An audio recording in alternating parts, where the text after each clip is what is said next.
is Chris Lakey, not Michael Bailey without a tank top. This is 3 up front with 2 studio guests who are going to join me in talking about Norwich City's last few games, last night and Saturday against Cardiff, and giving you 3-word verdicts. In the studio is Phil Arms, Norwich City season ticket holder, future radio presenter, and all-round good egg as well, Dan Grimm from just over there in the EDP office. Evening, Chris. Evening, Chris. Nice to see you. Right, it's been a rough couple of days. 3-word verdicts. Let's just start, if we can, with Cardiff City. Phil, 0-0. Wave or whistle. Wave or whistle. Wave or whistle. That refers to the nasty taste that fur nearly left in our mouth, does it? It's something to do with that, yes. Explain. Well, when I grew up, my mum used to say to me, 2 wrongs don't make a right. And I think everybody's seen the video, and certainly where I was sitting in the ground, I was actually just right behind RVW when he was waiting to take the throw. And we all saw the referee walk towards him and wave play on. So he played on, he threw the ball in, Leroy Fur did what Leroy Fur does, and he put the ball in the back of the net. Mm. The referee was then left with the situation. Mm. The Cardiff players were not amused. The Norwich players didn't know what to do, whether to celebrate or whether to be contrite. And the referee was left with a conundrum. Mm. He then decided, of course, that he hadn't restarted play with his whistle.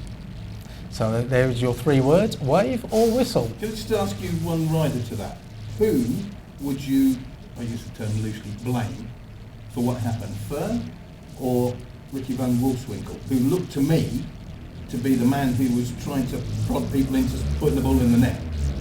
It looked to me like Ricky van Wolfswinkel wanted the goal to be scored. I don't apportion any blame. I think the players did what the players did.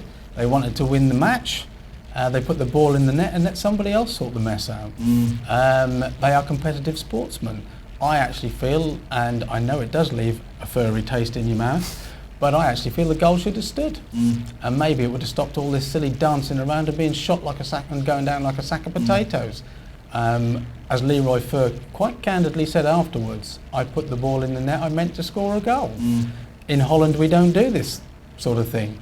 Now, I've since heard the transcribes of Chris Hughton's interview post-match with regard to, we've spoken to Leroy and explained, and he got, well, I think his phrase was, he got caught up in the heat of the moment. No, I think football itself can take the blame for getting ourselves into this silly situation in the first place. And well done, Leroy Fur. Now, Dan, you're the man who interviewed a public toilet recently. Are you going to be as controversial as Phil with your 3 words? Starting to worry, my 3 words. Yeah. It's been a strange season so far because apart from Hull, apart from Tottenham and last night's no-show, Norwich haven't played that badly. No, even against Chelsea, we were in with a shout for most of the game. Against Arsenal, yeah, we collapsed at the end, but we competed. But I just feel, and Cardiff, you know, so many chances, we didn't put them away. So we're not doing that badly, but what troubles me is we just, even when we get the chances, we're not putting them away, and that is going to cost us dear. Mm. I think we've got to get a result soon, or Hughton's in trouble. If you were able to dismantle this ridiculous thing called the transfer window and go and buy a couple of players, where would they be? Where's your worry? Very good question. Well, based on the injuries last night, we need another winger. Mm. I mean, maybe Josh Murphy's the answer, but I don't think he's ready. No. So yeah, I disagree with that. He wouldn't be the first 18-year-old plunked into a first team. Wayne Rooney made the pass of the night last night. You know, I can see where I don't know. But okay, a winger. Yeah, a winger. Is that really where the trouble is? Well, short term is where the trouble is. If it hadn't been for last night's injuries, no, I wouldn't have said that. I'd have said a creative midfielder and arguably another striker. Do you know, I can't believe this. The defence has been shocking. Have a look at the Arsenal goals. Have a look at where 4 players in a row on the edge. I don't even want to go there. We haven't got time. I need to put the tank top on for this. Like, seriously. I know where you're coming from. I know where you're coming from. But Song has had a bad start to the season, I think. He's not been what he was last year. I think everybody else in front of you gets happier. I just think they're worried about the back 4. Not Ruddy, I'm talking about the outfield. Yeah, you say this, Chris, but you look at it. Against Stoke, we kept a clean sheet. Against Cardiff, we kept a clean sheet. And against Southampton, we kept a clean sheet. So they're capable of keeping the clean sheets. So it's just against the good teams. Yeah, you're right. You're absolutely right. You're absolutely right. John, you got 25 million, quick. Well, I actually go with you, and in fact, when we come on to it later, we're going to talk about maybe the prediction for the Man City match and the starting 11, and I've actually dropped Basong because I don't think he's mobile enough. He's got a tremendous amount of experience. His time in the tackle, yes, it's very, very good, but in today's game, he has not got the pace we need, and he's not got the mobility that's required.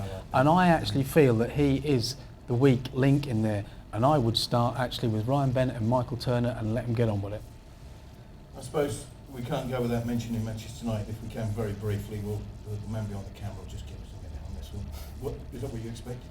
Was a reserve side effectively? No, it's not what I expected, because Man United had a weakened team, albeit that their weakened team is obviously a lot different in stature. But I actually thought we'd make a better account of ourselves. Once again, though, I think, Chris, you highlighted the fact that we seek goals. We just cannot keep them out. We created chances again, Dan. I mean, you said that. We're creating the chances. We're not sticking them in the back of the net. That's two major problems, isn't it? Dan, did you think they were going to be in the draw?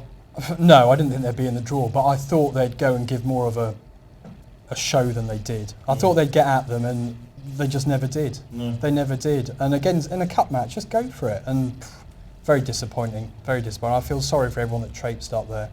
Right, thank you, Phil, Mr. Controversy. Thank you, Dan. Very kind of you both. We'll be back later in the week with Talk is Cheap and Pundits Predict. In the meantime, thank you for watching.